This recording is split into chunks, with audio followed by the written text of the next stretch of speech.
Hey there, Parker Reed here from PR Media, your home for everything movies and music through my eyes.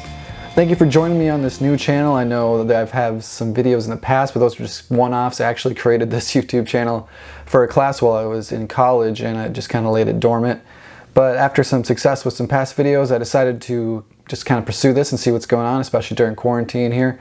So let's get started. So today we're going to start off with the first entry in a series I want to be calling Franchises Ranked, where I take a look at movie franchises with 3 or more movies in them, kind of pit those movies against each other, maybe rate them, and then rank them in order of worst to best. And worst being a loose thing, because generally I won't watch an entire franchise if it's really bad, unless it's for the meme of it.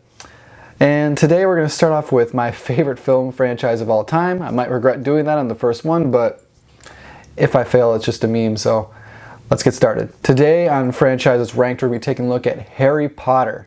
Now we're only going to be taking a look at the first 8 Harry Potter movies in the core franchise, nothing having to do with the Fantastic Beasts and Where to Find Them films yet. We'll take a look at those when those are finished, because it's kind of turning into a dumpster fire. But starting off at number 8, we have Harry Potter and the Sorcerer's Stone, or Harry Potter and the Philosopher's Stone as it's known everywhere else in the world, because Americans are dumb and don't know what a philosopher is. So this movie is the one that got it all started, got the Harry Potter lore, and pretty much that was the entire job of this film, was to set up the world of Harry Potter and show you just what everything it has to offer, everything from Quidditch to spells to Defense Against the Dark Arts. It really took an entire encompassing look at what is offered in the Harry Potter franchise. And this is the first movie, so there is some regrettable CGI in it. And overall, this is the most childlike tone. I don't want to call it childish, because there are some dark scenes, like in the Dark Forest, where you first see Voldemort, and at the end with Professor Quirrell and Voldemort on the back of his head. That gave me nightmares as a kid. So that really, upon rewatching it in my mid-20s, that really kind of lessens the rewatchability in my eyes, just because I can't get into the tone as much, especially after you realize where the franchise went. But this film is solid. I like it still. I rewatched it recently at a local cinema, and it's a quality film. Some of the child acting is kind of iffy, but that's to be expected when the kids were like 10 years old. Overall, Harry Potter and the Sorcerer's Stone is a solid film, but my least favorite in the Harry Potter franchise. Coming in at number 7, we have Harry Potter and the Deathly Hallows Part 1. And I know a lot of people like this film because it's a little slower, a little more methodical. And I do enjoy this film. Don't get me wrong, just because it's at number 7 doesn't mean I don't enjoy it. I love all 8 of these movies. But upon rewatching it, it does feel like a big setup movie, which being part 1 of a much more epic part 2, it's understandable. And some of the scenes kind of drag because you're mostly just looking for MacGuffins, those being the Horcruxes the entire time. But this scene does have some standout moments, like Dobby coming back and his demise at the end of the film. That was heart-wrenching. I almost cried in the theater the other day when I rewatched it. And the slow dancing scene between Hermione and Harry is a standout in the franchise. I don't think it's nearly enough love. The film is pretty dour, though. It's not a lot of hope in it. It's mostly just Ron, Harry, and Hermione arguing the whole time, and that can be a little depressing upon rewatching, because some of the other films are a little bit more mythical and happy and a little bit more go-lucky, but you understand it in the whole scope of the franchise, but it's still up on the lower ranks as far as Harry Potter movies go for me. At number 6, we have Harry Potter and the Order of the Phoenix, the 5th entry in the Harry Potter franchise. Now, I'm going to say that rewatching this movie, it might be my least favorite to rewatch, and that's not because it's a bad film or it's not because it's poorly constructed or anything like that. It's just really depressing. Professor Dolores Umbridge, who takes over Hogwarts after Mr. Magic Fudge doesn't believe that Voldemort has returned, that can be really, really not fun to rewatch at all. She is a terrorist in that school. She's making all these rules because they're scared and they don't want Voldemort to be back. They don't want to accept that fact. So it can be kind of sad, and Harry's first forced romance with Cho Chang, there's not a lot of setup for that. He just kind of looks at her in the Goblet of Fire. He's like, oh, she's attractive, and I've never kissed a woman before. Maybe I'll go for it this time. So when that kind of comes to fruition, and it's not very emotionally satisfying, but this film does have some really great sequences as well. Everything in the Department of Mysteries is fantastic, And especially, I really like the ending. Sirius Black is one of my favorite characters in all of Harry Potter. He's gloriously played by Gary Oldman. And when he passes in this film, it is really, really heart-wrenching. And the ending with Dumbledore and Voldemort is really, really satisfying. You kind of see these guys go head-to-head. You've heard about their almost an even match for the entire franchise. So to finally see them come together and really duke it out, that was great to see. And the scene between Voldemort and Harry, almost at the very end, is really, really emotionally satisfying. When you see Harry finally come to grips with their connection and say that he feels sorry for Voldemort because he can't love and he has no real friendships. And what is he wants to live forever, but what is he living for? I thought that was a really cool scene and kind of put everything into perspective. So overall, I like the Order of the Phoenix, but rewatching it, I just get pissed the entire time at Umbridge. I think that was the point. Coming in at number 5, we have a kind of controversial pick. And that's Harry Potter and the Chamber of Secrets, the second entry in the franchise. And I've always loved this movie. Back in the day, I did not see the first movie in the theaters because I was a bit too young, but when this movie came out, I saw it with my grandmother, and the ending scene with the basilisk freaked me out. I kept making her take me to the bathroom because I did not want to see it. I would just kind of stand in the bathroom for a little bit and just kind of pace back and forth.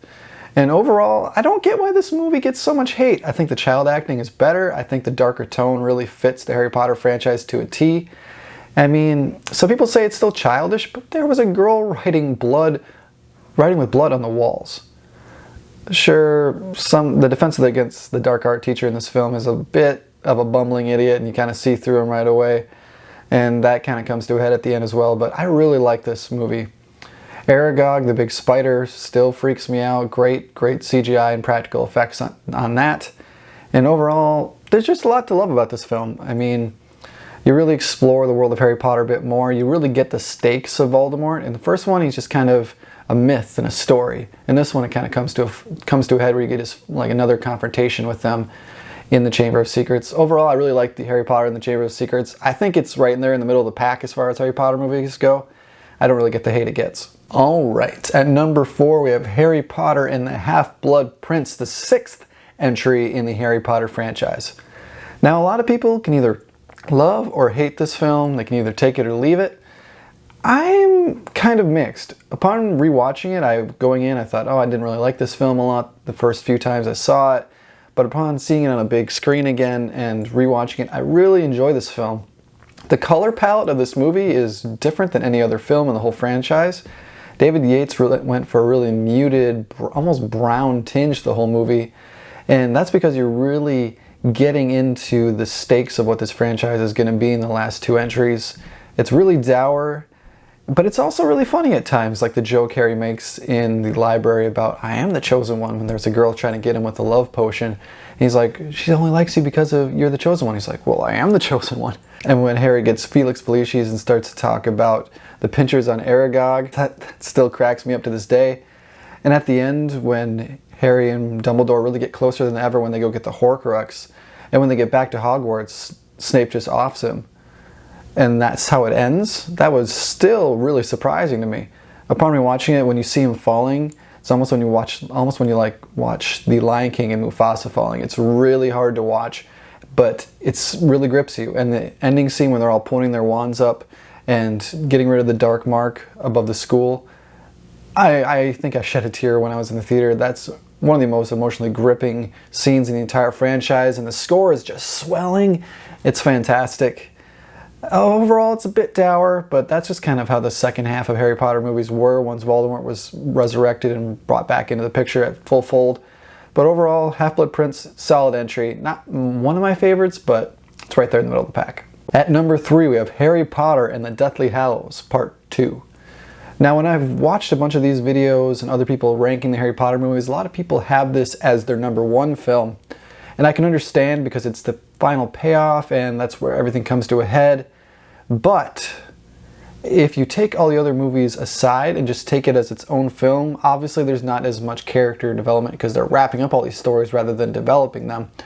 But the showdown that they have at the very end at the Battle of Hogwarts is fantastic. It's super satisfying. And the scene with Snape, and you finally learn all of his backstory and how he was in love with Lily Potter, and the reason he watched over Harry is because he loved his mother so much, and that Harry had her eyes.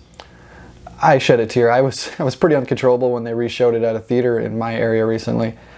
And this really ends the franchise on a high note. Even though there is some questionable old people makeup at the end, I think it's still really solid. And it really makes me wish this was the last Harry Potter movie rather than them making Fantastic Beasts, because it's kind of like, did you really need that? But when this movie made over $1 billion and set a bunch of records when it came out, you understand why.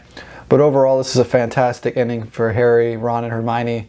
A lot of stakes, a lot of people get knocked off in the middle of the Battle of Hogwarts, and it's pretty much just sweet payoff. And the opening scene with Snape being the headmaster of Hogwarts and seeing just the line of students entering and see just how dire of a situation it is at Hogwarts. It's really sad, and it really shows you just how far this franchise has come and how much it's changed over time. I still love this film, and I think it's one of the best in the franchise. Now, these final two films, they were neck and neck for me, but one did outpace the other. So at number 2, we have Harry Potter and the Goblet of Fire, the 4th film in this franchise. And this was just completely different than the rest of them. This is all centered around the Triwizard Tournament, and it really expands the world of Harry Potter. You bring in 2 other wizarding schools from around the world and see their culture and how they act at their school, because before this we just thought Hogwarts was the only wizarding school in the world. We thought this was a small society of people, but it turns out it's much bigger than that. And all these different tasks, being the dragons, the lake, then the maze, they're all super high stakes, and you really understand just the gravity of the situation. And Harry didn't want to be in this situation at all. He was thrust into this situation to set him up for the finale of bringing Voldemort back. And the scene in the graveyard with Voldemort, Cedric Diggory, Wormtail, that is the most intense scene in Harry Potter. I'm going to say that right now. When they're slitting open Harry's arm to get his blood, and Voldemort is talking about Harry's mom and putting his finger on his forehead, that's terrifying to this day. I think it's the best crafted scene in Harry Potter. I don't think it gets nearly enough credit. Overall, Harry Potter and the Goblet of Fire it really sets the stakes and turns the franchise in a different direction. Because up until this point, we really didn't feel the gravity of what Voldemort could do. But when you see Cedric Diggory's dad crying over his son's body at the end, you see just how intense of a situation this is. I love Harry Potter and the Goblet of Fire. I think it's an underrated film in the franchise, and it's number 2 on my list. So you know what that means. Number 1 on my list of Harry Potter movies, Harry Potter and the Prisoner of Azkaban. Now, the 3rd film in the franchise is absolutely gorgeous. Every scene in this film is just caked with beautiful cinematography and character development. One of the first scenes with the Dementor on the train going to Hogwarts, and the Dementors at the lake with Sirius and Harry, it's fantastic. Every scene is fantastic. Alfonso Cuarón, who only did this movie, I really wish he would have came back, because he's fantastic. This film is just baked with gorgeous scenes and stakes, and it's the only film in which Voldemort is not the main protagonist. Throughout this movie, we're seeing different scenes and different imagery, whether it be on newspapers or flashbacks of a serial killer named Sirius Black, and we have no idea who Sirius Black is. We weren't introduced to him in the prior 2 films.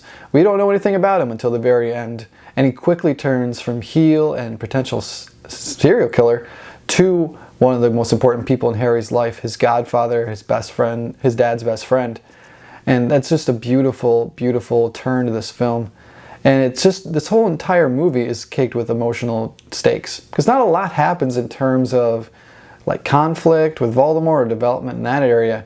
It's mostly setting Harry up as a character and showing just how alone he feels. And he doesn't think he has any family. And he finally finds someone who was close to his parents and will become a pseudo-family for the next couple films. So Harry Potter and the Prisoner of Azkaban, I think it's the best film in the entire franchise. It's got the best music in the franchise. You can see that just the score throughout every scene, and also the song with the toads in the opening scene when they get back to Hogwarts. It's pretty funny, but also really catchy. Harry Potter and the Prisoner of Azkaban, it's the best film in the franchise. And if you don't think so, tell me why in the comments. I'd really like to know. So there you have it, the Harry Potter movies ranked from worst to best. So did you agree with me?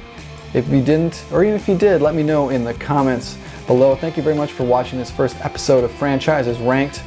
My name is Parker Reed. You've watched PR Media, and remember to keep supporting physical media. See you next time.